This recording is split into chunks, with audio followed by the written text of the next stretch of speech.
मेरा नाम आसिया है और मेरी उम्र तकरीबन 16 साल है। मेरी जवानी उरूज पर थी। मेरे माँ बाप ने मेरी शादी जल्दी कर दी थी। मेरे शौहर का नाम आदिल है और मैं एक हाउस वाइफ हूँ। सब लोग मुझसे बहुत प्यार करते हैं क्योंकि मैं घर में अभी भी सबसे छोटी हूँ। शादी के बाद हम अलग घर में शिफ्ट हो चुके थे। मेरे शौहर का एक भाई है, यानी मेरा देवर, जिसकी उम्र तकरीबन 14 साल है। मेरा देवर अपने अम्मी अब्बू के साथ रहता था। मैं और मेरा शौहर एक अलग घर में शिफ्ट हो चुके थे। मेरे शौहर एक फैक्ट्री में काम करते थे, जो सुबह को जाते और शाम को वापस घर लौटते। ये कहानी 5 महीने पुरानी है, जब मैं अकेली घर पर काम कर रही थी और मेरा शौहर फैक्ट्री गया हुआ था। जब से हम अलग घर में शिफ्ट हुए थे, मेरा दिल बिल्कुल भी नहीं लगता था, क्योंकि ना तो यहाँ कोई मुझसे बात करने वाला था और ना ही कोई मुझसे मेरा हाल पूछता। सारा दिन ऐसे ही गुजर जाता और फिर रात को मेरा शौहर घर आता तो वो आकर सो जाता। मुझे मेरी ज़िंदगी बहुत ही अजीब सी लगने लगी थी। मुझे ऐसा लगने लगा था जैसे मेरा शौहर मुझे ठीक से टाइम नहीं देता। मैं अपनी ज़िंदगी से बोर हो चुकी थी। मेरी शादी को अभी कुछ दिन हुए थे, इसलिए हमारे पास कोई औलाद नहीं थी जिससे मैं दिल लगा लेती।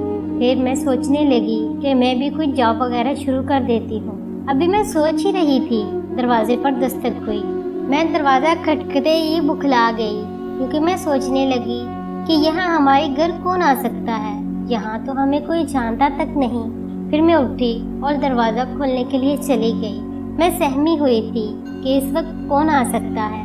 फिर मैंने हिम्मत की और दरवाज़ा खोल दिया। मैं ये देखकर हैरान रह गई कि सामने मेरा देवर खड़ा था। उसे देखकर भी मैं हैरान रह गई, क्योंकि वो मुझे बताए बगैर आया था। मैंने अपने देवर से पूछा कि तुम बिना बताए क्यों आए हो। वो कहने लगा, क्या तुम मुझे अंदर आने का नहीं कहोगी? मैंने कहा, क्यों नहीं, आ जाओ, अंदर आ जाओ, आकर बैठकर बात करते हैं। उसने अपनी बाइक को लॉक कर दिया और मेरे साथ अंदर आ गया। मैंने उसे अपने कमरे में बिठाया और उसके लिए चाय बनाने चली गई। वो मुझे मना करने लगा कि मैं कुछ खाने पीने नहीं आया, लेकिन मैंने उसे कहा कि तुम मुझे आने से पहले अगर बता देते तो मैं तुम्हारी पसंद से ही तुम्हारे लिए कुछ बना देती। मैंने कहा, चलो तुम यहाँ बैठो, मैं तुम्हारे भाई को कॉल करती हूँ, वो भी आकर तुमसे मिल लेगा। मेरा देवर कहने लगा कि नहीं, मैं भाई को भी बताकर नहीं आया, मैं तो सिर्फ आपसे बातें करने के लिए आया हूँ। भाई से तो मैं फिर कभी मिलूंगा, और वैसे भी मैं भाई को बताए बगैर यहाँ आया हूँ। मैंने कहा, ठीक है, जैसे तुम्हारी मर्जी। मेरा देवर 14 साल का था, लेकिन वो देखने में बहुत ही प्यारा लगता था और बहुत ही ज़्यादा हैंडसम भी था। वो मुझे अपने भाई से भी ज़्यादा सेहतमंद लगता था, यानी कि मेरे शौहर से भी ज़्यादा। ये बात मैं इसलिए बता रही हूँ क्योंकि मेरा शौहर मेरे साथ अज़दवाजी ताल्लुकात भी ठीक से नहीं निभा रहा था। वो इस काम में ज़्यादा बेहतर नहीं थे। अपनी तरफ से तो वो पूरी कोशिश करते थे कि मैं उससे मुतमईन हो सकूं, लेकिन मैं कभी भी रात को उससे मुतमईन नहीं हुई थी। और ये बात अंदर ही अंदर मुझे मार रही थी कि मेरा शौहर इस काबिल ही नहीं कि मेरे साथ कुछ कर सके।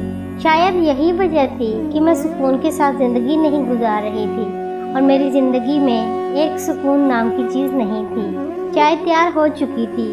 मैं चाय लेकर कमरे में गई तो मेरा देवर मेरे बेड पर सोया हुआ था। मैंने उसे कहा, मैं तुम्हारे लिए चाय बनाकर लाई हूँ, चाय पी लो। लेकिन उसने कोई जवाब ना दिया।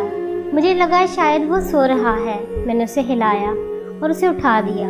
वो नींद में था और उठकर बैठ गया। कहने लगा, भाभी, मुझे बहुत अच्छा लगा है जब आपने मुझे अपने हाथ से हिलाकर उठाया है।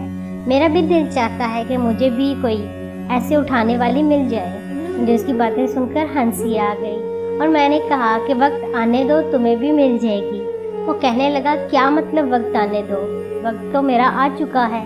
मैं उसकी ऐसी बात सुनकर हैरान रह गई। मैंने उसे कहा, अभी तुम छोटे हो, मैं तुम्हें कैसे समझाऊं? फिर वो कहने लगा कि भाभी, आप जो कुछ कह रही हैं मैं समझ चुका हूँ।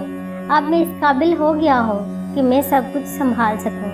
अपने देवर की ये बात सुनकर मैं हैरान रह गई कि वो मेरी हर बात को समझ रहा था। फिर वो मुझे कहने लगा, अगर आपको यकीन नहीं आ रहा तो आए मैं आपको भी खुश कर देता हूँ। ये कहते ही उसने मेरा हाथ थाम लिया बच्ची तो मैं भी नहीं थी। मैं समझती थी कि ये मुझसे क्या मांग रहा है। मैंने अपना दूसरा हाथ भी उसके हाथ में दे दिया और कहा कि इस बात के बारे में किसी को नहीं पता चलना चाहिए। अगर ये बात तुम्हारे भाई तक पहुंच गई तो वो मुझे अपने घर से निकाल देंगे। मेरा देवर कहने लगा कि आप इस बात की फिक्र ना करें, मैं ये बात किसी से नहीं कहूँगा। ये कहते ही वो मुझ पर टूट पड़ा जैसे सदियों से प्यासा हो। मैं खुद बहुत ही ज़्यादा अरसे से प्यासी थी। मैं भी उस पर टूट चुकी थी। मैंने उसको लिबास की कैद से आज़ाद कर दिया था। मैंने जब उसे देखा तो मुझे यकीन नहीं आ रहा था कि ये इतना छोटा सा बच्चा है। वो मेरे शोहर से भी ज़्यादा बड़ा था। ये सब देखते ही मैं बहुत खुश हो गई थी कि मुझे मेरे काम की चीज़ मिल गई है। अब हम दोनों बहुत ही ज़्यादा एंजॉय कर रहे थे। मुझे ऐसा लग रहा था जैसे मैं किसी जन्नत में आ गई हूँ। मेरे देवर ने मुझे सारा दिन सुकून दिया। मैं तो खुद बरसों से यही चाहती थी कि मेरा देवर मेरे से बातें करे और मुझसे ये सब कुछ करे, लेकिन मैं इस बात से डरती थी कि कहीं मेरे शोहर को ये बता न दे। आज ये सब कुछ उसने मुझे खुद से ही कह दिया था और मुझे बहुत ज़्यादा खुशी मिल रही थी। मुझे मेरी ज़िंदगी का मकसद मिल गया था। 4 घंटे तक उसने मुझे अपनी बाहों में समोए रखा। उसने मुझे इतना सुकून दे दिया था कि मुझे किसी भी बात की फिक्र नहीं थी। अब मैं भी उसके साथ बहुत फ्रेंडली बातें करने लगी थी। मैं ये मौका अपने हाथ से जाने नहीं देती थी। उस दिन मैंने अपने देवर से कहा कि प्लीज़ तुम ऐसे ही वक्त निकाल कर मेरे घर आ जाया करो। मैं इतनी ज़्यादा खुश हो चुकी थी कि मैंने उसे 5,000 रुपये दे दिए और कहा कि तुम इसकी शॉपिंग कर लेना। अब मेरे शोहर के आने का वक्त हो रहा था। मैंने अपने देवर से कहा कि अब तुम्हारे भाई आने वाले हैं, जाओ और जल्दी करो, अपने घर चले जाओ। उसने मुझे मेरे सर पर प्यार दिया और घर के लिए रवाना हो गया। अब मेरा मूड बिल्कुल फ्री हो चुका था। शाम हुई तो मेरा शोहर घर आया। मैंने उन्हें खाना गर्म करके दिया। खाना खाकर वो मेरे साथ ही लेट गए। साथ साथ वो ड्रामा देख रहे थे और साथ साथ अपनी ख्वाहिश पूरी कर रहे थे। लेकिन मेरी तो ख्वाहिश पहले ही पूरी हो चुकी थी। मैं भी आराम से सो गई। अब जब कभी भी मेरे देवर को वक्त मिलता है वो मेरे घर आ जाता है और मेरे साथ खूब एंजॉय करता है। जितनी मेरी ज़िंदगी पहले बोर महसूस होती थी, अब मैं उतनी ही ज़्यादा खुशी से ज़िंदगी गुजारने लगी थी। अब मेरा देवर भी मुझसे खुश रहने लगा और मेरा शोहर भी, क्योंकि अब मैं अपने शोहर से किसी भी बात का गिला नहीं करती थी।